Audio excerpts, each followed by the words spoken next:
Hi friends, Shilpa veg recipes ಚಾನಲ್ಗೆ ಸ್ವಾಗತ. ಇವತ್ತು ನಾನು ಚಳಿಗಾಲಕ್ಕೆ ತುಂಬ ರುಚಿ ಕೊಡೋ ಅಂತಹ ಆಲೂ ಪರೋಟಾನ ಹೇಗೆ ಮಾಡೋದು ಅಂತ ಹೇಳಿ ತೋರಿಸ್ತಾ ಇದ್ದೀನಿ. ತುಂಬ ಸುಲಭವಾಗಿ ಮಾಡ್ಬೋದು. ಕೆಲವರು ಮಾಡುವಾಗ ಹರಿದೋಗ್ಬಿಡುತ್ತೆ ಅಂತ ಹೇಳ್ತಾ ಇರ್ತಾರೆ. ಬಟ್ ಈ ಮೆಥಡ್ನಲ್ಲಿ ಮಾಡಿದ್ರೆ ಯಾರು ಬೇಕಿದ್ರೂ ತುಂಬ ಸುಲಭವಾಗಿ ಮಾಡ್ಬೋದು, ತುಂಬ ಟೇಸ್ಟಿಯಾಗಿ ಕೂಡ ಮಾಡ್ಬೋದು, ತುಂಬಾ ಚೆನ್ನಾಗಿರುತ್ತೆ. ಒಂದ್ಸಲ ಈ ಮೆಥಡ್ನಲ್ಲಿ ಕೂಡ ಟ್ರೈ ಮಾಡಿ ನೋಡಿ. ಫಸ್ಟು ನಾನು ಹಿಟ್ಟನ್ನು ಕಲಿಸ್ಕೊಳ್ತಾ ಇದ್ದೀನಿ. ನಾನು 2 ಲೋಟದಷ್ಟು ಗೋಧಿ ಹಿಟ್ಟನ್ನ ತೊಗೊಂಡಿದ್ದೀನಿ. ಈಗ ಇದಕ್ಕೆ ಉಪ್ಪನ್ನು ಹಾಕ್ಕೊಳ್ತಾ ಇದ್ದೀನಿ. ನೆಕ್ಸ್ಟ್ ಇದಕ್ಕೆ ಎಣ್ಣೆ ಹಾಕ್ಕೊಳ್ತಾ ಇದ್ದೀನಿ. ಎಣ್ಣೆ ಒಂದು 2 ಸ್ಪೂನ್ನಷ್ಟು ಹಾಕಿದ್ರೆ ಸಾಕು. ಫಸ್ಟ್ ಇದಿಷ್ಟನ್ನು ಮಿಕ್ಸ್ ಮಾಡ್ಕೊಳ್ಬೇಕು. ನಂತರ ನೀರು ಹಾಕ್ಕೊಳ್ತಾ ಕಲಿಸ್ತಾ ಹೋಗಬೇಕು. ನಾವು ಚಪಾತಿ ಹಿಟ್ಟೇನು ಕಲಿಸ್ತೀವಲ್ಲ ಅದಕ್ಕಿಂತ ಸ್ವಲ್ಪ ಸಾಫ್ಟಾಗಿ ಕಲಿಸ್ಕೊಳ್ಬೇಕಾಗತ್ತೆ.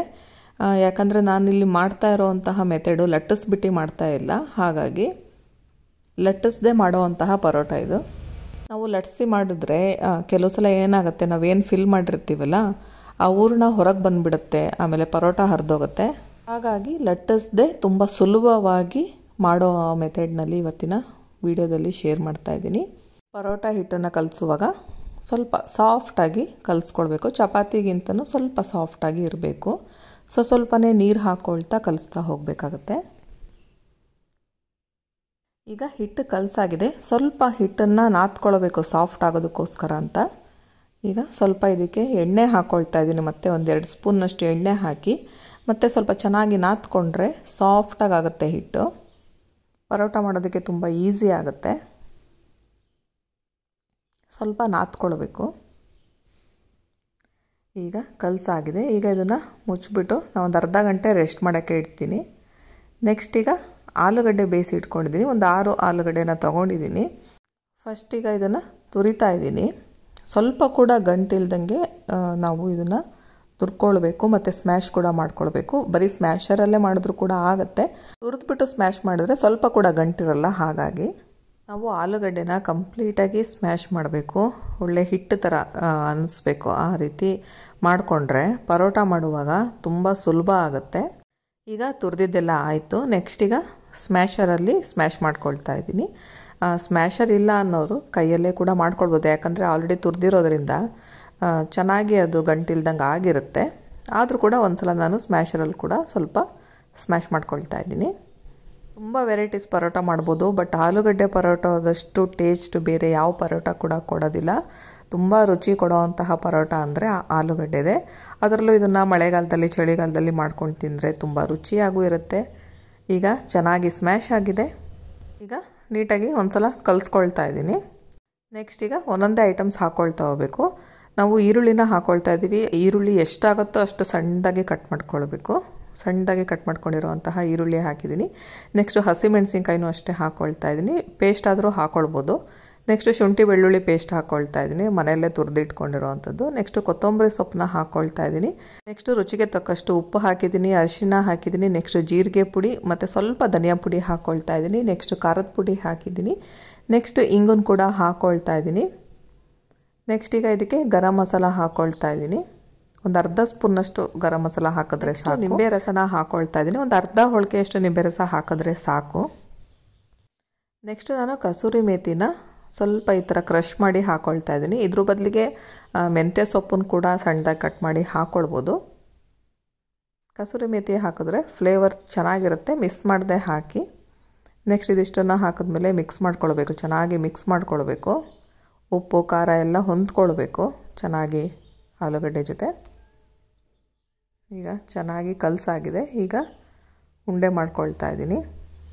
ಪರೋಟ ಯಾವ ಸೈಜಿಗೆ ಬೇಕೋ ಆ ಸೈಜಿಗೆ ಉಂಡೆ ಮಾಡಿ ಇಟ್ಕೊಳ್ಬೇಕು. ನಾನು ಪರೋಟನ ತುಂಬ ದಪ್ಪವಾಗಿ ಮಾಡ್ತಾ ಇಲ್ಲ, ತೆಳುವಾಗಿ ಮಾಡ್ತಾ ಇದ್ದೀನಿ. ಅದು ಕೂಡ ಅಷ್ಟೇ, ತೆಳುವಾಗಿ ಮಾಡೋದು ಕೂಡ ಅಷ್ಟೇ ತುಂಬಾ ರುಚಿಯಾಗಿರುತ್ತೆ. ಈಗ ಇಷ್ಟು ಪರೋಟಕ್ಕೆ ರೆಡಿಯಾಗಿದೆ. ಒಂದು 7 ಪರೋಟ ಆಗುತ್ತೆ. ನೆಕ್ಸ್ಟ್ ಇಲ್ಲಿ ಗೋಧಿ ಹಿಟ್ಟನ್ನು ಕಲಿಸ್ಕೊಂಡು ಅರ್ಧ ಗಂಟೆ ಆಯಿತು. ಇದನ್ನು ಕೂಡ ಅಷ್ಟೇ ಚೆನ್ನಾಗಿ ನಾದ್ಕೊಂಡು ಉಂಡೆ ಮಾಡ್ಕೊಳ್ಬೇಕು.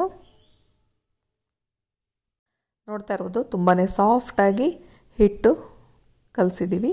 ಜೊತೆಗೆ ಚೆನ್ನಾಗಿ ಕೂಡ ಹಿಟ್ಟು ನೆಂದಿದೆ. ಈಗ ಉಂಡೆನ ಮಾಡ್ಕೊಳ್ತಾ ಇದ್ದೀನಿ.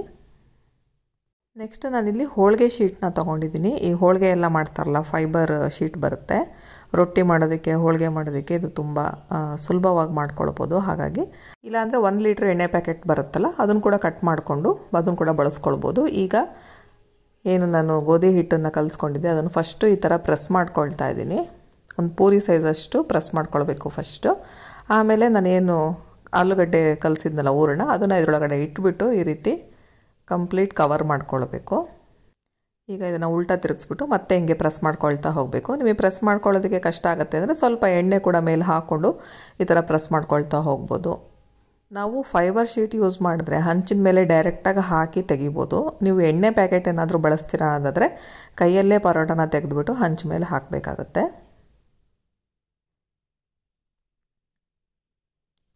ಇದೇನು ನಾನು ಶೀಟ್ ಯೂಸ್ ಮಾಡ್ತಾ ಇದ್ದೀನಿ ಇದು ಫುಡ್ ಗ್ರೇಡ್ ಶೀಟ್ ಆಗಿರುತ್ತೆ. ಯಾವುದೇ ರೀತಿ ಬಿಸಿಗೆ ಕರಗೋದಿಲ್ಲ. ಈಗ ಈ ಥರ ನೀಟಾಗಿ ಬೆರಳುಗಳ ಸಹಾಯದಿಂದ ಈ ಥರ ಪ್ರೆಸ್ ಮಾಡ್ಕೊಳ್ತಾ ಹೋದರೆ ಎಷ್ಟು ದೊಡ್ಡಕ್ಕೆ ಬೇಕೋ ಅಷ್ಟು ದೊಡ್ಡಕ್ಕೆ ಮಾಡ್ಕೊಳ್ಬೋದು. ತುಂಬ ತೆಳುವಾದರೂ ಚೆನ್ನಾಗಾಗಲ್ಲ, ತುಂಬ ದಪ್ಪಕ್ಕಿದ್ರೂ ಅಷ್ಟು ಚೆನ್ನಾಗಿ ಅನಿಸಲ್ಲ. ನೋಡ್ತಾ ಇರ್ಬೋದು ಎಷ್ಟು ಈಸಿಯಾಗಿ ಮಾಡಬಹುದು ಅಂತ. ಈಗ ಹಂಚನ್ನು ಕಾಯಕ್ಕೆ ಇಟ್ಟಿದ್ದೆ, ಅದ್ರ ಮೇಲ್ಗಡೆ ಈ ಶೀಟನ್ನು ಹಾಕಿಬಿಟ್ಟು ಸ್ವಲ್ಪ ಪ್ರೆಸ್ ಮಾಡಿ ಈ ಥರ ನಿಧಾನಕ್ಕೆ ತೆಗಿಬೇಕು. ನೋಡಿ ಎಷ್ಟು ಸುಲಭವಾಗಿ ಹರಿದನಿಗೆ ಪರೋಟನ ಮಾಡ್ಬೋದು ಅಂತ. ತುಂಬ ಸುಲಭವಾಗೂ ಆಗುತ್ತೆ, ತುಂಬ ಚೆನ್ನಾಗಿ ಕೂಡ ಆಗುತ್ತೆ, ತೆಳುವಾಗಿ ಕೂಡ ಮಾಡ್ಕೊಳ್ಬೋದು. ಈಗ ಒಂದು ಕಡೆ ಬೆಂದ ಮೇಲೆ ನೆಕ್ಸ್ಟು ತಿರುಗಿಸ್ಬಿಟ್ಟು ಇನ್ನೊಂದು ಕಡೆ ಬೇಯಿಸಿದರೆ ಬಿಸಿ ಬಿಸಿ ಆಲೂ ಪರೋಟ ರೆಡಿ ಆಗುತ್ತೆ. ಇದನ್ನು ನೀವು ತುಪ್ಪ ಜೊತೆ ಸರ್ವ್ ಮಾಡ್ಬೋದು, ಅಥವಾ ಬೆಣ್ಣೆ ಜೊತೆ ಸರ್ವ್ ಮಾಡ್ಬೋದು, ಅಥವಾ ಟೊಮೊಟೊ ಕೆಚಪ್ ಜೊತೆ ಸರ್ವ್ ಮಾಡ್ಬೋದು, ಅಥವಾ ನಾನು ಮೊಸರು ರೈತ ಅಂತ ಈ ಹಿಂದೆ ಒಂದು ವಿಡಿಯೋ ಹಾಕಿದ್ದೆ, ಅದ್ರ ಜೊತೆ ಕೂಡ ಸರ್ವ್ ಮಾಡಿದ್ರೆ ತುಂಬ ರುಚಿಯಾಗಿರುತ್ತೆ. ಬಿಸಿ ಬಿಸಿ ಆಲೂ ಪರೋಟ ರೆಡಿಯಾಗಿದೆ. ಈ ಮೆಥಡ್ನಲ್ಲಿ ನೀವು ಕೂಡ ಒಮ್ಮೆ ಟ್ರೈ ಮಾಡಿ. ನಿಮಗೆಲ್ಲ ಈ ವಿಡಿಯೋ ಇಷ್ಟ ಆಯಿತು ಅನ್ನೋದಾದರೆ ಲೈಕ್ ಮಾಡಿ, ಶೇರ್ ಮಾಡಿ ಹಾಗೂ ಸಬ್ಸ್ಕ್ರೈಬ್ ಮಾಡಿ. Thank you friends.